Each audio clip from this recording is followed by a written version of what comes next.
అందరికీ నమస్కారం. Welcome to news local. దాతల సహకారంతో సమకూర్చిన ట్రాఫిక్ స్టాపర్ బోర్డులను రాజమహేంద్రవరం డీఎస్పీ బి విద్య మండపేట టౌన్ పోలీస్ స్టేషన్ వద్ద ఆదివారం ఆమె ప్రారంభించారు. టౌన్ సిఐ దారం సురేష్ అధ్యక్షతన జరిగిన ఈ కార్యక్రమంలో డీఎస్పీ విద్య మాట్లాడుతూ ట్రాఫిక్ నియంత్రణకు విస్తృత ప్రణాళికలు సిద్ధం చేస్తున్నామన్నారు. మండపేట పట్టణ పోలీస్ స్టేషన్ పరిధిలో ట్రాఫిక్ నియంత్రణ, రోడ్డు ప్రమాదాల నివారణ, బందోబస్తు ఏర్పాట్ల కోసం స్టాపర్ బోర్డులను ఏర్పాటు చేస్తున్నామన్నారు. మండపేటలో Sneha developers, ISN, big C mobiles, B new mobiles, Sri convention, Suryanarayana hospitals, ఇన్మి nursing home, physiotherapy and rehabilitation centre, rotary club, Lakshmi Divya Chandra boiled rice mill, Vignan college, Vidya Vikas college, MPS school and junior college, Bhashyam school, Akshara school, Sasi school and junior college, Annapurna public school యాజమాన్యం వీటిని అందజేసినట్లు చెప్పారు. ఈ సందర్భంగా దాతలందరికీ police శాఖ తరపున DSP ప్రత్యేక కృతజ్ఞతలు తెలియజేశారు. వీటిని ట్రాఫిక్ ఎక్కువగా ఉండే ప్రాంతాల్లోనూ మండపేట పట్టణ ప్రవేశ ద్వారాల వద్ద ఏర్పాటు చేస్తామని టౌన్ సిఐ దారం సురేష్ తెలిపారు.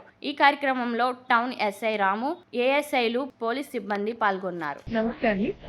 ఈరోజు మండపేట టౌన్ లో ప్రజలు పోలీసులతో మమేకమై ఇక్కడ ఉండే స్కూల్స్, హాస్పిటల్స్, కొన్ని షాపుల వాళ్ళు అందరూ కలిసి పోలీసులతో కలిసి ఇలా స్టాపర్స్ స్పాన్సర్ చేయడం. వీటి సాయంతో పోలీసులు ట్రాఫిక్ మేనేజ్మెంట్ తో పాటు యాక్సిడెంట్స్ ని అవాయిడ్ చేయడం అండ్ రకరకాల ప్రజా కార్యక్రమాలకి, బందోబస్తులకు ఉపయోగించడం జరుగుతుంది. ఈ విధంగా ఫ్రెండ్లీ పోలీసింగ్ ద్వారా మేము ప్రజలు మమేకమై యాక్సిడెంట్ స్టాప్ చేయడం, ట్రాఫిక్ మేనేజ్ చేయడం నాకు చాలా సంతోషంగా ఉంది.